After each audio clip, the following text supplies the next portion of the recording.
Graça e paz, eu tenho uma palavra de Deus para abençoar a sua vida. O que é preciso fazer para ser salvo? Eu acho que essa é uma grande pergunta que talvez em algum momento da sua vida você já se fez ou você ainda se faz. Todos nós queremos a salvação, todos nós queremos passar a eternidade com Deus. Agora, o que é necessário fazer para que a gente seja salvo? Jesus ele respondeu essa pergunta. E para isso eu quero ler com você um texto de Mateus 19, a partir do verso 16. O diálogo de Jesus com o jovem rico, que diz assim: Eis que alguém se aproximou de Jesus e lhe perguntou: Mestre, que farei de bom para ter a vida eterna? Respondeu-lhe Jesus: Por que você me pergunta sobre o que é bom? Há somente um que é bom. Se você quer entrar na vida, obedeça aos mandamentos. Quais? Perguntou ele. Jesus respondeu: Não matarás, não adulterarás, não furtarás, não darás falso testemunho. Honra teu pai e tua mãe, e amarás o teu próximo como a ti mesmo. Disse-lhe o jovem: A tudo isso tenho obedecido. O que me falta ainda? Jesus respondeu: Se você quer ser perfeito, vá, venda os seus bens e dê o dinheiro aos pobres, e você terá um tesouro nos céus. Depois, venha e siga-me. Ouvindo isso, o jovem afastou-se triste, porque tinha muitas riquezas. O que a gente sempre pensa quando a gente pensa sobre salvação é exatamente como esse jovem rico aqui pensou. O que eu preciso fazer de bom para ter vida eterna? O que eu tenho que fazer? Qual esforço é necessário? Ou qual ação ou qual obra minha é necessária para que eu tenha a vida eterna? Aqui Jesus ele vai falar primeiro com esse jovem sobre os mandamentos. Eu não sei se você percebeu, mas Jesus propositalmente não citou o primeiro mandamento, que é amar a Deus sobre todas as coisas. E é claro que Jesus aqui não está afirmando que se eu cumprir todos os mandamentos eu vou ser salvo. Até porque algum de nós consegue o tempo todo seguir todos os mandamentos? Não. É muito claro na Escritura que a salvação ela não é pelas obras, ela não tem a ver com aquilo que eu faço de correto. Ela tem a ver única e exclusivamente com a graça salvadora de Jesus Cristo e com a fé em Deus. É interessante porque esse jovem rico, ele depositava a sua confiança nas suas obras. Talvez você olhe para você mesmo e fale: poxa, eu vou para o céu, eu sou honesto, eu sou trabalhador, eu sou um bom marido, eu tenho agido de maneira correta a minha vida toda, eu não bebo, eu não uso drogas, eu não sou uma pessoa promíscua. E pode ser que você esteja colocando a sua confiança nessas coisas. Mas a Bíblia vai fazer no livro de Tiago um alerta importante para a gente, que aquele que descumpre um ponto sequer da lei é culpado por toda a lei. Agora eu quero convidar você então a refletir nisso. Será que você consegue o tempo todo cumprir toda a lei de Deus? A resposta com certeza é não. Até porque a lei, Jesus ele vai falar sobre isso em Mateus, não tem a ver só com aquilo que eu faço exteriormente, mas Deus conhece também os meus pensamentos, as minhas intenções, o que está por detrás das minhas atitudes. É interessante porque os escribas e fariseus interpretavam a lei achando que o adultério tinha a ver somente com o fato de alguém casado ter uma relação sexual com uma outra mulher. E Jesus ele vai explicar que a questão é muito mais profunda do que isso. Ele vai deixar claro que qualquer pessoa que olha para uma mulher com intenção impura já cometeu adultério com ela. Por isso, eu quero convidar você a fazer essa reflexão. Será que baseado nas suas obras você tem condição de ser salvo? Será que você consegue fazer o bem o tempo todo?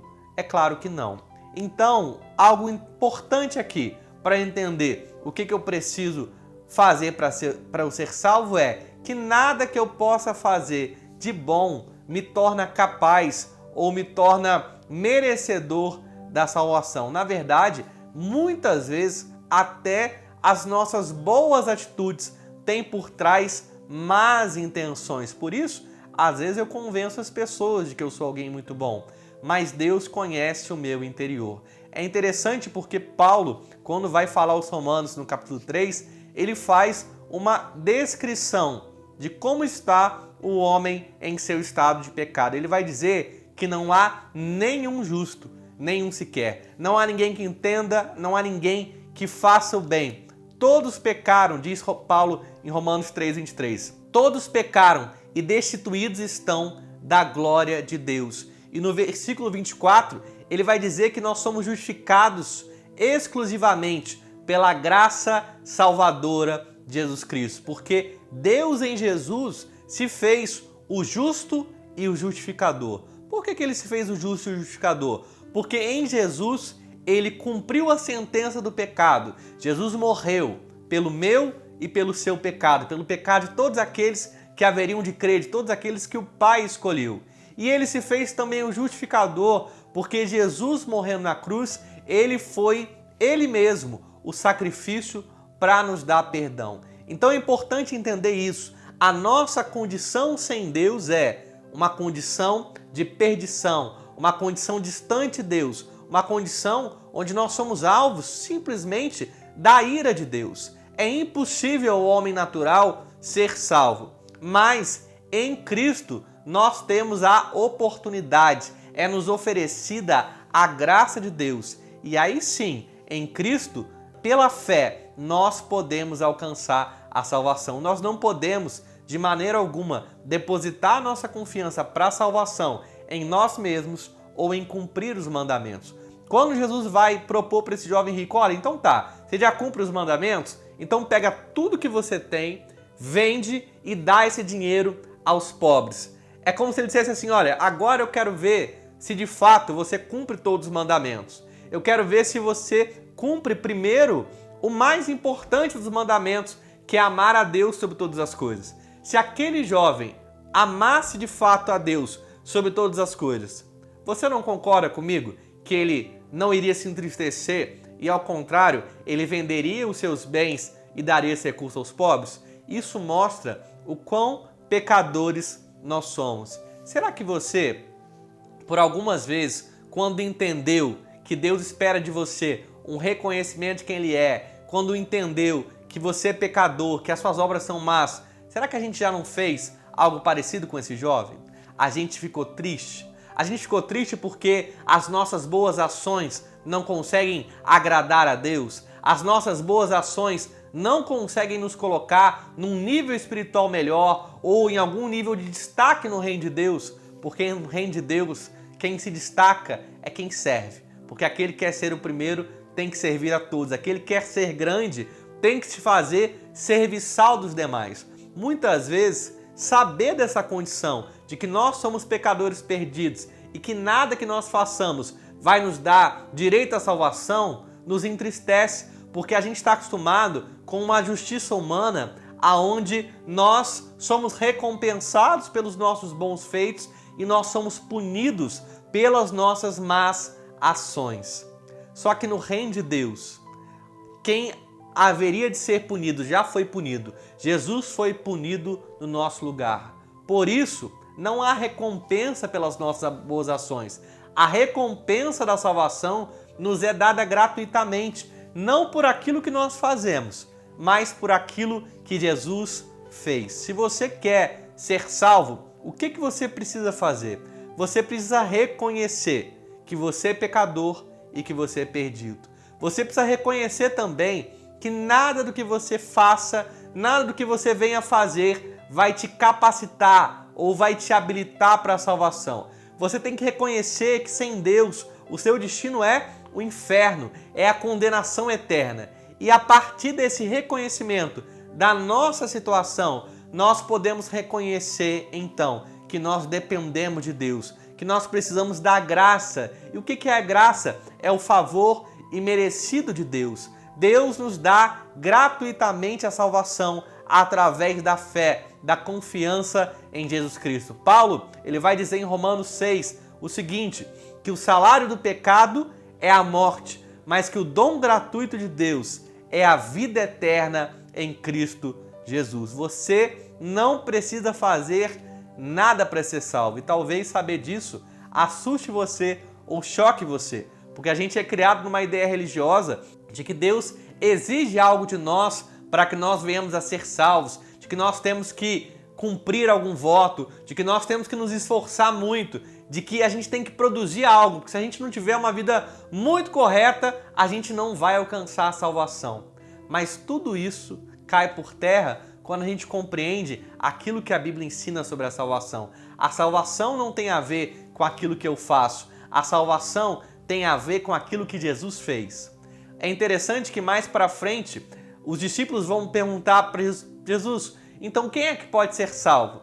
E aí Jesus vai responder o seguinte, no verso número 30, no verso de número 26, para o homem é impossível, mas para Deus todas as coisas são possíveis. Para o homem é impossível alcançar a salvação, mas para Deus é possível salvar e transformar a sua vida. E é interessante porque essa graça, ela está disponível. A fé para a salvação, ela vem pelo ouvir da palavra de Deus.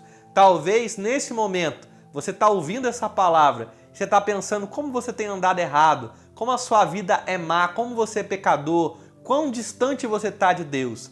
Mas nesse momento você está recebendo de Deus fé. E nesse momento aí na sua casa, no seu trabalho, aonde quer que você esteja me ouvindo, você pode fazer uma oração e reconhecer a Jesus como Senhor e Salvador da sua vida. É interessante porque a palavra diz que todo aquele que invocar o nome do Senhor será salvo. Você não precisa estar dentro de um templo físico, você não precisa estar na presença de um pastor.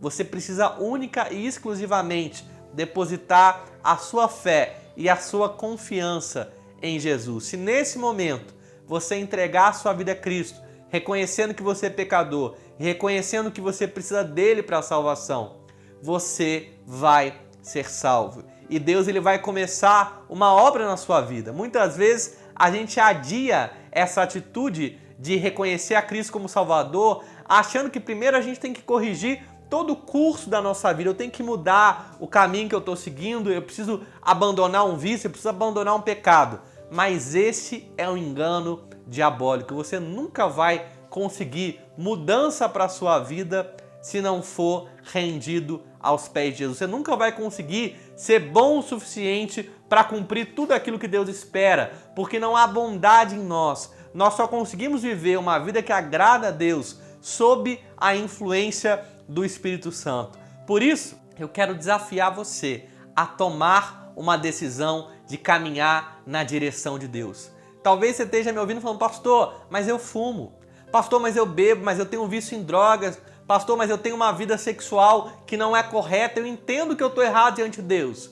Glória a Deus que você reconhece os seus erros. Agora, não pense que é verdade aquilo que o diabo tem falado para você, que você vai conseguir consertar toda a sua vida longe de Deus. Não, você precisa da ajuda de Deus. E a primeira coisa que você tem que fazer é dar um passo na direção de Deus. E para isso, o que você precisa fazer? Você precisa reconhecer que Ele é Deus, que Ele é Senhor e que Ele é o seu Salvador. Jesus, Ele afirmou o seguinte, eu sou o caminho, a verdade e a vida, e ninguém vem ao Pai senão por mim. Jesus, quando Ele conversou com Nicodemos, Ele disse o seguinte, se alguém não nascer de novo da água e do Espírito, não poderá entrar no reino de Deus. Tudo que você precisa é tomar esse caminho que é Jesus, é reconhecer. Ele vai trazer a você uma nova vida. Ele vai levar você a nascer de novo. É tempo de você deixar para trás a ideia do jovem rico, uma ideia que deposita confiança nas suas boas ações, nas suas obras ou na sua religião ou na sua religiosidade. Religião nenhuma no mundo salva, obra nenhuma é capaz de salvar, boa ação nenhuma é capaz de nos levar a Deus. O único caminho que leva a Deus é Jesus Cristo. Por isso, que você possa, nesse momento, reconhecer isso, que você possa deixar para trás uma ideia de autossuficiência, que você possa deixar para trás uma ideia de que as suas obras são boas, que você possa entender o quão pecador você é e que você possa se alegrar que apesar de tão pecadores que nós somos, mesmo assim, a Bíblia diz em João 3,16, que Deus amou o mundo de tal maneira que deu o seu Filho unigênito para que todo aquele que nele crê não pereça, mas tenha a vida eterna. Deus ama você. Deus quer que você viva uma nova história nele. Deus quer salvar você, quer transformar você e quer usar você para a glória dele. E tudo que você tem que fazer é fazer uma oração aí onde você está, com fé, reconhecendo que o único caminho para a salvação é Jesus Cristo. Nós nunca vamos conseguir ser perfeitos, mas nós podemos viver sim, em Deus, uma vida que o agrada. O que eu preciso fazer então para ser salvo? Primeiro, eu tenho que reconhecer que nada do que eu faço me habilita para ser salvo. E segundo, a única coisa que eu preciso fazer é reconhecer que eu não tenho condições, mas que reconhecendo a Cristo, eu tenho salvação e vida eterna, porque o dom, porque o presente de Deus para nós é a vida eterna. A Bíblia diz que nisto consiste o amor de Deus, não em que nós tenhamos amado a Deus, mas que Deus nos amou e enviou seu Filho como propiciação pelos nossos pecados. Cristo morreu pelos meus e pelos seus pecados. Você pode hoje começar a caminhar com Deus. Você pode hoje começar a fazer parte da família de Deus. Para isso, entregue a sua vida a Jesus e comece em Deus a viver uma nova história.